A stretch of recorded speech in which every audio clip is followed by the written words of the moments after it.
Hey ladies and gents, Rift here again with another Astronarch intro comp video. My last video I talked about 3 comps that I thought were pretty good, and then I went in depth on one of them.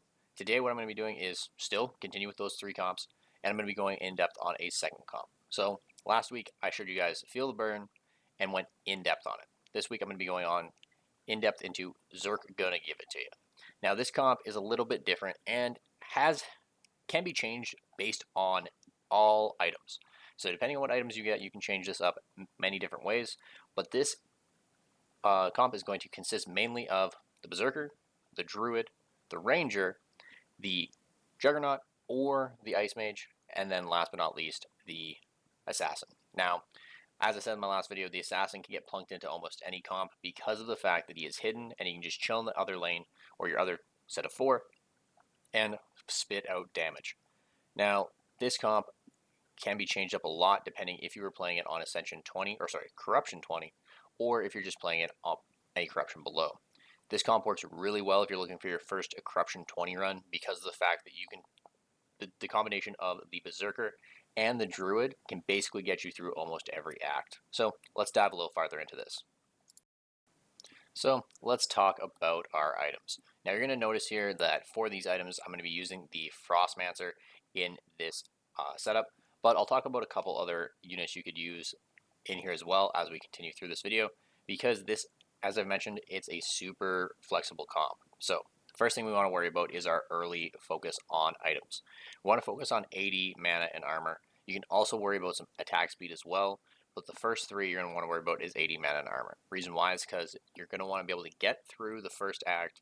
The Zerker is going to have enough damage to be able to get you through the first act, but you need to have sufficient healing and tanking to be able to actually get through it so you can just sit there and throw out damage. Secondly, the Ranger is super busted with either summon build. So if you have a whole bunch of attack damage items and you think you're going to be able to survive, summon the cat. But most times I'm going to be summoning the Tortoise with this build because of the fact that it gets Divine and it acts as a front line for you. It is super awesome unit. I think the Summon Tortoise is probably has carried me through more runs than I can count.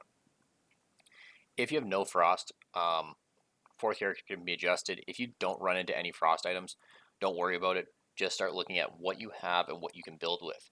If you were someone who has a bunch of just straight up tank items, you can go for the Juggernaut. But if you run into a lot of damage items, you can grab the Raunin as well and just kind of go for a table run and use a core of that. And as always, don't overstack starting mana. Once again, if you have 75 starting mana on a character that casts after 50, you're just wasting 25 mana. Get other stats involved, okay? So, in regards to the main items, we're going to want to work with the Zerk first. The Zerk's he's your main DPS. He's the bread and butter of this build. You're going to want to make sure he has a Zephyr, and if you can get a Whirlwind Axe, get it. Any other attack speed items are super good as well, or attack damage, completely fine with me. I will highly recommend you're going to want to get the Timestone Reverie, the ancient item, because of the fact that it steals attack speed from everyone and speeds you up. You're going to want the Zerker to be at the capped attack speed as fast as possible, and I believe that's 0.3 seconds. You want him maxed out. He needs to be throwing axes, or really, why are we going to call this comp Zerk going to give it to you if he's not going to be, given the damage? Secondly, we got the Druid, who's a tank healer. This one is awesome because the Druid is a super busted unit because of the fact that the heal gives you a negate. Negates are so good because you can stop getting all those debuffs. Most of the units most of the enemies in this game are going to hit you with a bunch of debuffs, so you're going to want to make sure you can cut those out. So things like the Noble Ward, the Symbiote, and the Mana Spring Amulet are super, super good because of the fact that it'll make the cast go off even faster, and you want to reduce the amount of mana needed to cast. With the Ranger, as I've mentioned, it can be either the tank or a DPS unit if you run into the fact that you're going to be running, say, a Juggernaut instead of Frostmancer. This depends on items, but as I said earlier, the Tortoise is broken.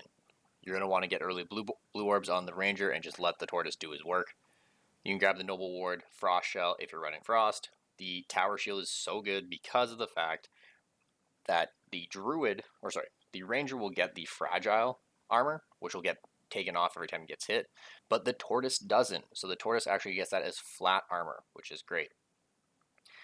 For the Frostmancer, you're going to want the Tundra Amulet. Lich Wrap's pretty good, as well as Fjordir's Bane. Anything that puts out any sort of frost is great.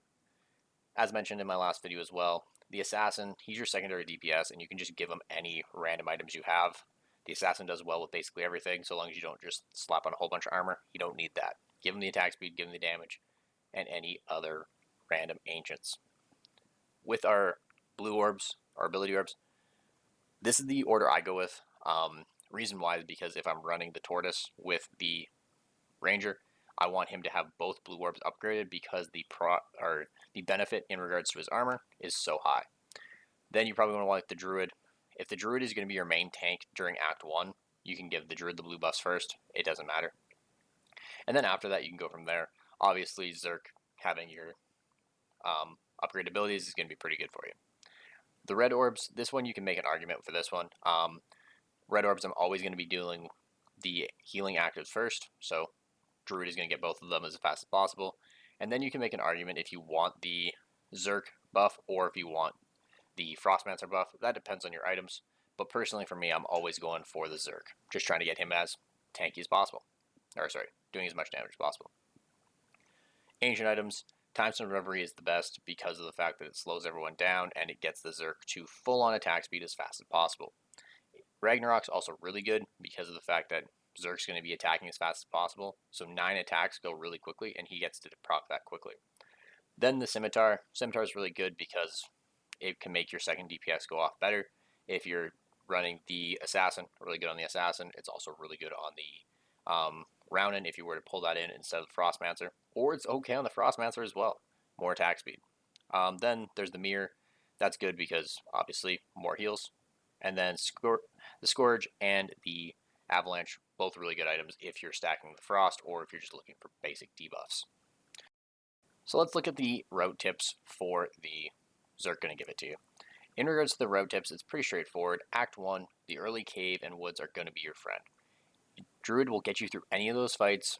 It's completely fine. You'll be able to heal through and deal with any of the debuffs they give you. Positioning is going to be very key though, especially for the elite fights. You're going to want to pay attention to who's tanking and where the damage is coming from, especially with the cave crab that does poison to all adjacent allies.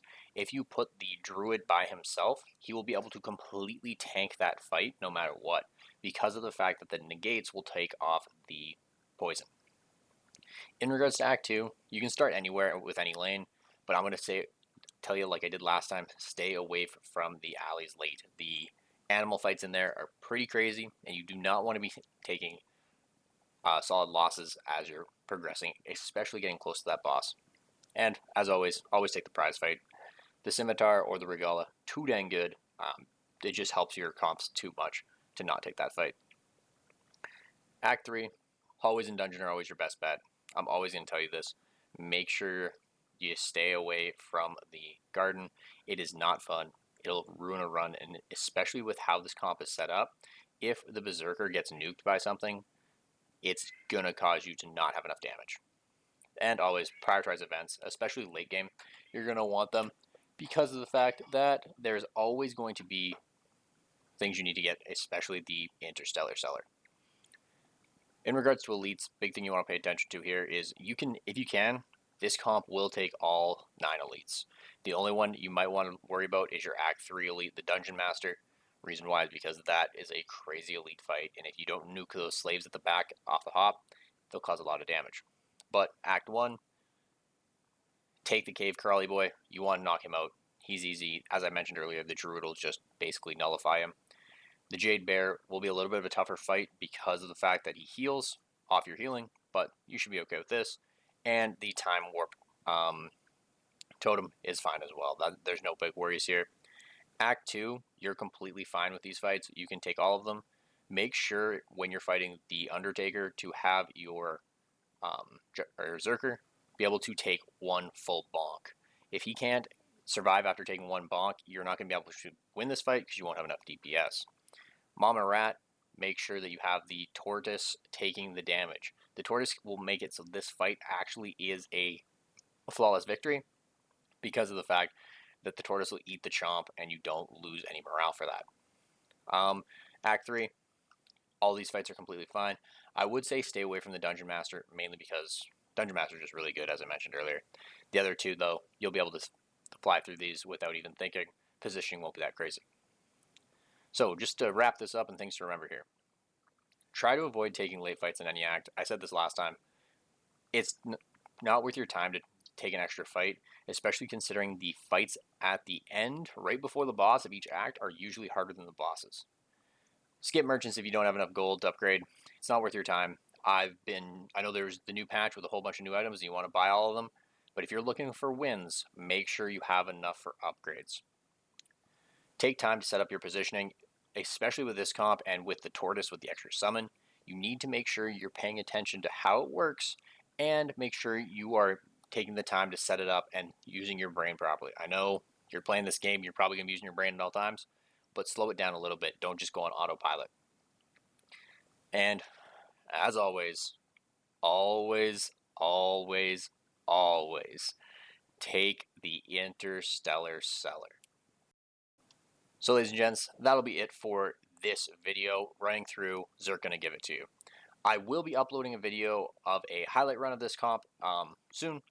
It's important to note with this video as well as the highlight video I'll be posting soon as well, is this happened before the big 1.4 patch. So I don't have any of the new items included in these builds. There might be some that are better than what I've included with the Zerk Gonna Give You build, but these items that I have in this video will work completely fine for you. I'll be doing a whole lot more testing, trying to figure out what works out perfectly and what works out better to try and refine some of these comps. But for now, just a reminder, this is taking place before the 1.4 patch happens. So with that being said, thank you all for watching. If you want to, make sure you hit that subscribe button and maybe come follow me on stream. With that being said, have a good one, ladies and gents. Stay out of trouble.